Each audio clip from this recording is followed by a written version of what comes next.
जी last video थी sampling with replacement की, ये वाली specifically video sampling without replacement की है। कंप्लीट वीडियो देख ले एंड तक, आपको इसका सारा सिस्टम समझ आ जाएगा।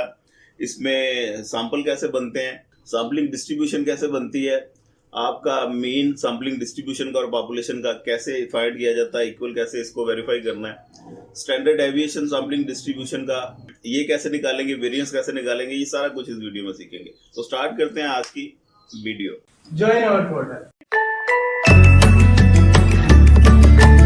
Sampling without replacement when sample size 2 हो। ये आपके पास पॉपुलेशन है 1 2 3 4 5। ये number of elements capital N equal to 5 है। ए पार्ट में कहता है make all possible sample of size 2 without replacement. B में कहता है स्टैंडर्ड एविएशन और मीन सैम्पलिंग डिस्ट्रीब्यूशन का ये फाइंड करें। और सी में कह देता है वेरीफाई कर दें ये दोनों चीज़ें। अब यहाँ पे जो स्टैंडर्ड डेविएशन वेरीफाई करना है वो इसके इक्वल होता है। ये हमने करेक्शन फैक्टर विदाउट रिप्लेसमेंट में ऐड करना होता है, बस ये फ़र्क है। बाकी सैम्पलिंग डिस्ट्रीब्यूशन वाला काम है सारा विद रिप्लेसमेंट वाला। तो सबसे पहले इसका सैंपल बनाने की टेक्निक थोड़ी सी चेंज है, वो देख लें। अगर तो सैंपल साइज 2 है और पॉपुलेशन इसका साइज 5 है, तो नंबर ऑफ पॉसिबल सैंपल कैसे बनेंगे? नंबर ऑफ पॉसिबल सैंपल का फार्मूला यहाँ पे NCN हो जाता है, ठीक है। विद रिप्लेसमेंट में n की पावर कैपिटल N की पावर स्मॉल n होता है, यहाँ पे NCN capital N C small n।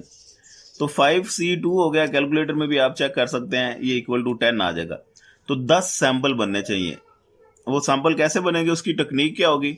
ये देखिए जी, 1 2 3 4 5 मुख्तलिफ थोड़े थोड़े गैप के साथ आपने ये पांचों लिख लिए।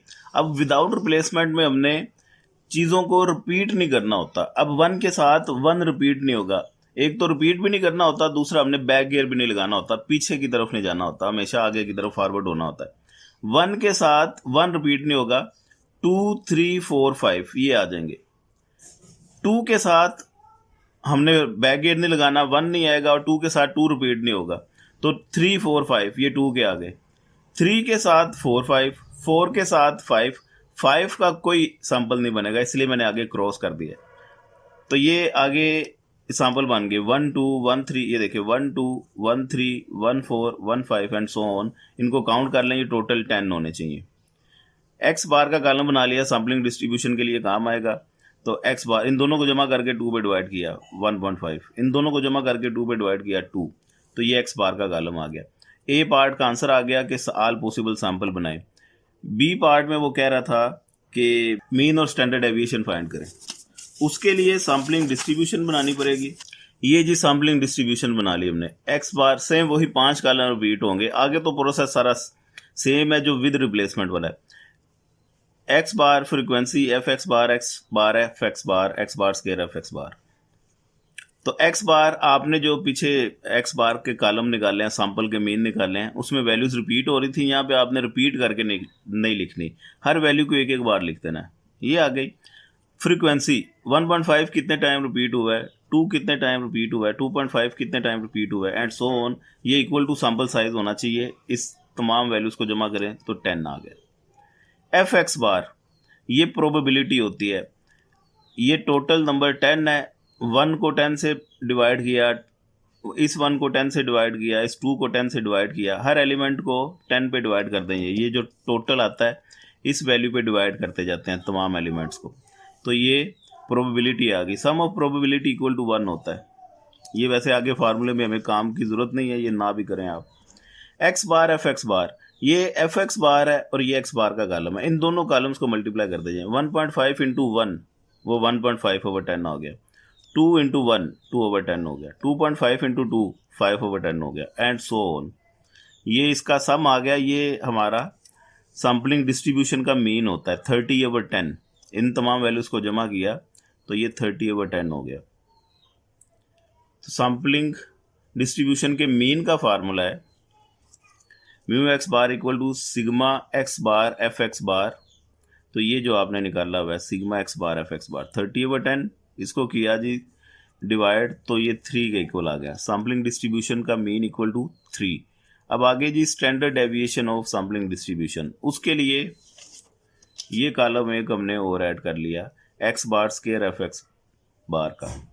ये एक्स बार एफ एक्स बार है, इसे एक्स बार के कॉलम से मल्टीप्लाई करें, 1.5 इंटू 1.5 2.25/10 हो गया, 2 इंटू 2 4/10 हो गया, एंड सो ऑन। ये कॉलम आपने बना लिया, इन तमाम वैल्यूज़ को जमा किया तो ये 97.5/10 आ गया।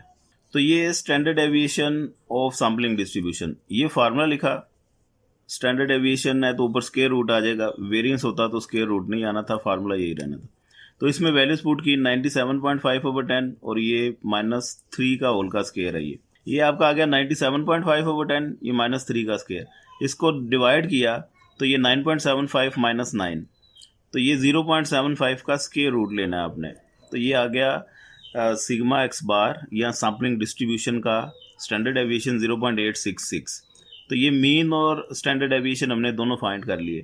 बी पार्ट का आ गया आंसर। अब सी पार्ट में वो कहता है वेरीफाई करें पॉपुलेशन मीन सैम्पलिंग डिस्ट्रीब्यूशन के मीन के इक्वल होना चाहिए। पॉपुलेशन मीन इक्वल होता है सिग्मा एक्स ओवर एन।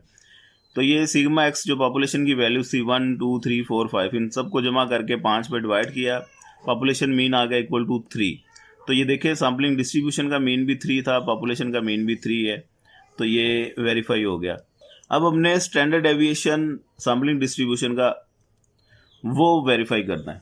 वो वेरीफाई कैसे होगा जी, ये देखें, ये सारे के इक्वल होना चाहिए, ये सैम्पलिंग डिस्ट्रीब्यूशन का स्टैंडर्ड एविएशन। तो सिग्मा निकालना हमने, बस सिग्मा कैसे निकलेगा, ये summation X minus mu whole square over N, इसका स्क्वायर रूट ले लें।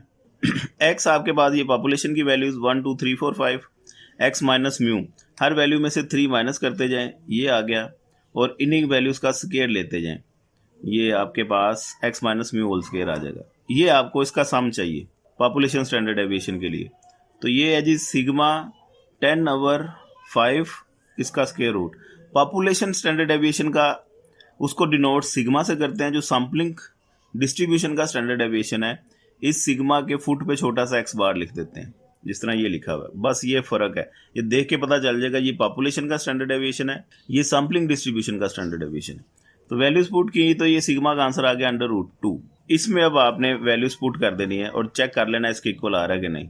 तो ये जी आपने इसमें वैल्यूज पुट की √2 ओवर ये एन भी हमारे पास सैम्पल साइज 2 था, तो ये भी √2 आ गया। ये 5 है, ये 2 है, ये 5 - 1 ये हो गया। इसको सोल्व किया √2 से कैंसिल हो गया, 1 आ गया, और ये 3/4 बन गया। 3/4 का स्क्वायर रूट 0.75 का स्क्वायर रूट होता है, तो ये आपने इसका स्क्वायर रूट लिया 0.866। तो ये देखें, ये भी 0.866 था, इस पूरे का आंसर भी 0.866 है, तो ये वेरीफाई हो गया। ये क्वेश्चन सैम्पल साइज 2 का कंप्लीट। ठीक है जी, आसान सी बात है, मेरा ख्याल है सारा कुछ समझ लग गया होगा। अब जरा आपको मैं बता दूं सैम्पल साइज 3 का हो उसके सैंपल कैसे बनते हैं। तो ये देखिए जी, सैम्पलिंग विदाउट रिप्लेसमेंट जब सैम्पल साइज 3 का हो, ये आपके पास पॉपुलेशन है कैपिटल N 5 है, सैम्पल साइज 3, इसका मतलब है स्मॉल n वो 3 है। तो number of possible sample NCN, capital N C small n, 5C3 किया, ये 10 आ गया। अब 10 सैंपल आपने बनाने हैं। अब वो कैसे बनेंगे ये देखें, इसी तरह आपने थोड़े गैप के साथ लिख देना है, 1 2 3 और नीचे 4 5 भी लिख दें। अब 1 के एलिमेंट कैसे बनेंगे, रूल इसमें वही है कि 1 के साथ 1 रिपीट नहीं होगा, 2 3 4 5 ये लिख दिया आपने। अब सैंपल साइज 3 का इसके आगे फिर एक 3 4 5, क्योंकि 2 भी रिपीट नहीं हो सकता, बैक गेयर नहीं लग सकता, तो 1 2 3 4 5, इस 3 के साथ 4 5 ये 2 सिर्फ आएंगे, 4 के साथ सिर्फ 5 आएगा, और 5 के आगे मैंने क्रॉस लगा दिया, ये सैंपल बन ही नहीं सकता। ठीक है जी, क्योंकि 5 के साथ 5 रिपीट ही नहीं कर सकते। तो 1 के टोटल सैंपल बन गए 1 2 3 4 5 6, 1 2 3 1 2 4 1 2 5, ये 1 3 4 1 3 5 1 4 5, ये 1 वाले सारे आ गए। इसके बाद 2 के साथ आपने 3 4 5, ठीक है जी, 1 भी नहीं लिखना, बैक गेट नहीं होता, 2 के साथ 2 भी रिपीट नहीं हो सकता, 2 के साथ 3 4 5, अब इस 3 के साथ 4 5, इस 4 के साथ सिर्फ 5, और ये 5 के आगे क्रॉस लग गया क्योंकि इसका कोई सैंपल नहीं बन सकता। तो ये 2 3 4 पहला आ गया, 2 3 5 ये दूसरा आ गया, 2 4 5 ये तीसरा आ गया। ये 3 इस 2 के बनेंगे, इसके बाद 3 का जो सा कॉलम है 3, 4, 5, सिर्फ एक ही इस 3 का वो सैंपल बनेगा। ये आगे आगे 3, 4, 5, 4 के आगे भी क्रॉस है, 5 के आगे भी क्रॉस है, इनके कोई सैंपल नहीं बन रहे।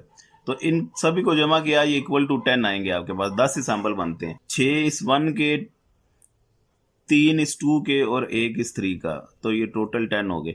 आगे इनके मीन निकालते जाएं तो ये तीनों को जमा करके 3 पे डिवाइड करते जाएं तो ये आपकी ये मीन की वैल्यूज आ जाएंगी। ये सैंपल्स बस बन गए। आगे तो सारा काम सेम है, सैम्पलिंग डिस्ट्रीब्यूशन का मीन भी उसी तरह निकलेगा और स्टैंडर्ड डेविएशन का मीन भी उसी तरह निकलेगा। वेरिफिकेशन भी सेम उसी तरह होगी जिस तरह सैंपल साइज 2 में आपको सिखा दी है। तो ये वीडियो आपकी कंप्लीट होगी विदाउट रिप्लेसमेंट की, जिसमें सैंपल साइज 2 या 3 हो। ये मैंने आपको दोनों केसेस बता दिए हैं कि किस तरह से वर्किंग करनी है। उम्मीद करता हूँ ये वीडियो आपको समझ में लग गई होगी और आसानी से ये आपको सारे कॉन्सेप्ट क्लियर हो गए होंगे। वीडियो को दोस्तों के साथ शेयर लाजमी कर दीजिएगा। दुआ में याद रखिएगा, अपना ढेर सारा ख्याल रखिएगा। पाकिस्तान जिंदाबाद। ਮੈਨੂੰ ਇਕਨੋਮਿਕਸ ਕੁਆਟਰ ਨਾਲ ਪਿਆਰ ਹੈ, ਤੁਸੀਂ ਵੀ ਪਿਆਰ ਕਰੋ, ਸਬਸਕ੍ਰਾਈਬ ਕਰੋ, ਲਾਈਕ ਕਰੋ ਤੇ ਕਮੈਂਟ ਕਰੋ।